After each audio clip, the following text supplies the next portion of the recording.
Peu décevant, mais on voit une légère tension salariale dans ce chiffre de l'emploi dans le secteur privé qui a été publié tout à l'heure, ce qui explique cette légère tension obligataire. Romain Daubry est avec nous depuis Bourse Direct. Bonjour Romain. Bonjour Guillaume. On est ravis de vous retrouver. On voit que sur le CAC 40, tout cela fait aussi effet puisque le CAC 40 a basculé depuis quelques minutes dans le rouge ou autour du point zéro, on va dire. On est à 5810 points. Comment est-ce que vous voyez la suite des événements sur nos marchés ? Bien, on a une hausse qui est un peu divergente depuis quelques séances maintenant, avec on a l'impression, des investisseurs qui vont un petit peu à reculons et des signaux de désorientation sur le marché. Alors on a certes évidemment quelques annonces positives aujourd'hui et quelques éléments positifs, mais on voit que on monte depuis plusieurs séances avec des volumes qui diminuent, qui divergent avec la progression du marché. Du côté des marchés dérivés, eh bien on a assisté à un rebond depuis 5700 points sur l'indice CAC 40.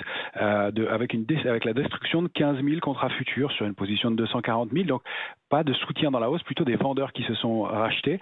Et puis le comblement de ce fameux gap à 5838 points et demi du 24 février 2020 ce matin, et une tentative d'accélération haussière et un nouveau contre-pied comme on en avait connu un vendredi dernier.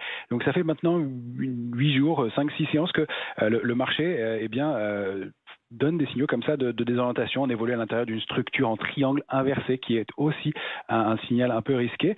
Et puis, au niveau des couvertures sur les options, on a pareil des signaux de complaisance un peu, alors qu'on a un niveau de couverture qui est sur les niveaux actuels, donc aux alentours des 5800 points, assez faible, avec une option d'achat pour une option de vente environ, alors qu'on avait plutôt l'habitude au cours des dernières semaines d'avoir 2 options de vente, donc deux assurances pour une position longue. Là, on a beaucoup plus de positions longues dans le marché, donc un peu plus de complaisance. Puis on a ce décalage avec les marchés américains, cette sous-performance, donc tant mieux de surperformer, c'est bien, mais on sait qu'on a du mal à progresser. Et sur le Nasdaq, il y a effectivement des signaux de faiblesse qui se mettent en place. On n'est pas loin de déclencher éventuellement sur le Nasdaq une figure de retournement baissière. La dynamique de court terme est cassée sur le Nasdaq depuis plusieurs jours, mais un peu plus grave, avec une structure de retournement baissière en épaule, tête-épaule, à la rupture des 12 700 points. Ça pourrait déclencher un mouvement un peu plus important, de l'ordre d'une dizaine de pourcents, pour aller chercher les 11 600 points. Alors, ce sont des structures à surveiller. Le mouvement n'est pas déclenché encore, mais on voit de la faiblesse. Effectivement, c'est taux qui pèsent sur la tendance. Donc, on est plutôt plus prudent. Nous, on en a profité pour alléger quelques positions sur des positions dynamiques.